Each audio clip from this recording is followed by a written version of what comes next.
skin creamy and smooth. She didn't look sick, Susan decided. Vulnerable, perhaps, maybe haunted, but not sick. Even when Lily crinkled her nose and complained about the restaurant's heavy garlic smell, Susan didn't guess.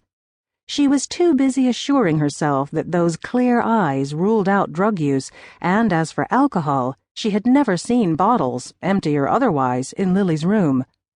She didn't actively search, as in checking behind clutter on the highest shelves, but when she returned clean laundry to drawers or hung jeans in the closet, she saw nothing amiss.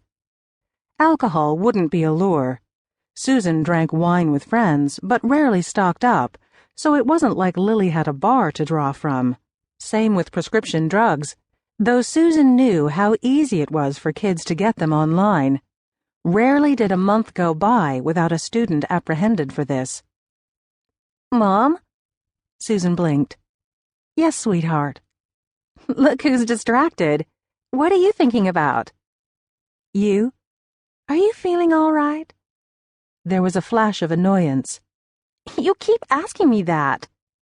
"Because I worry," Susan said, and reaching across, laced her fingers through Lily's. "You haven't been the same since summer. So here I am, loving you to bits, and because you won't say anything, I'm left to wonder whether it's just being 17 and needing your own space. Do I crowd you?" Lily sputtered.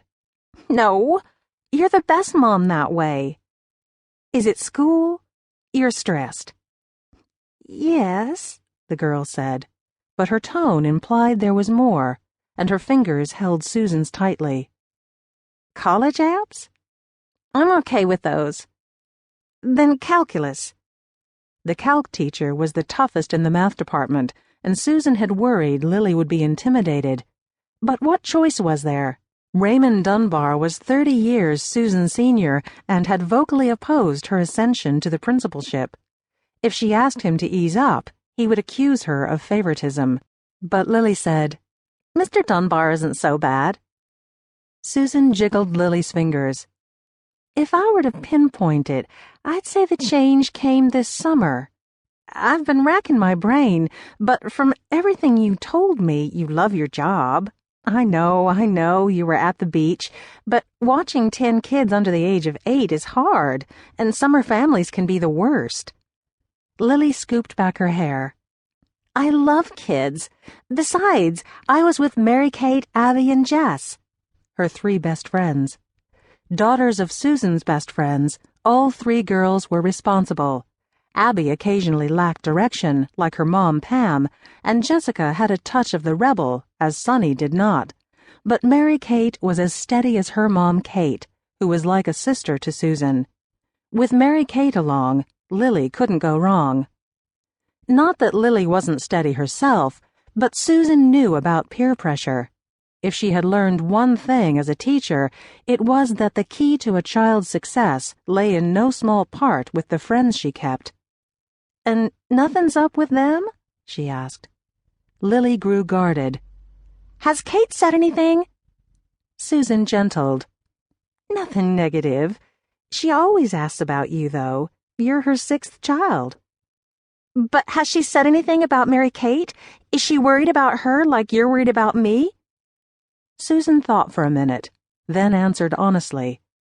"She's more sad than worried. Mary-Kate is her youngest. Kate feels like she's grown away from her, too. But Mary-Kate isn't my concern. You are." A burst of laughter came from several tables down. Annoyed by the intrusion, Susan shot the group a glance. When she turned back, Lily's eyes held a frightened look. Susan had seen that look a lot lately. It terrified her. Desperate now, she held Lily's hand even tighter and, in a low, frantic voice, said, "What is wrong?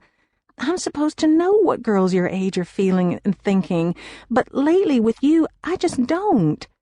There are so many times when your mind is somewhere else, somewhere you won't allow me to be. Maybe that's the way it should be at your age," she acknowledged. "And it wouldn't bother me if you were happy, but you don't seem happy. You seem preoccupied. You seem afraid." "I'm pregnant."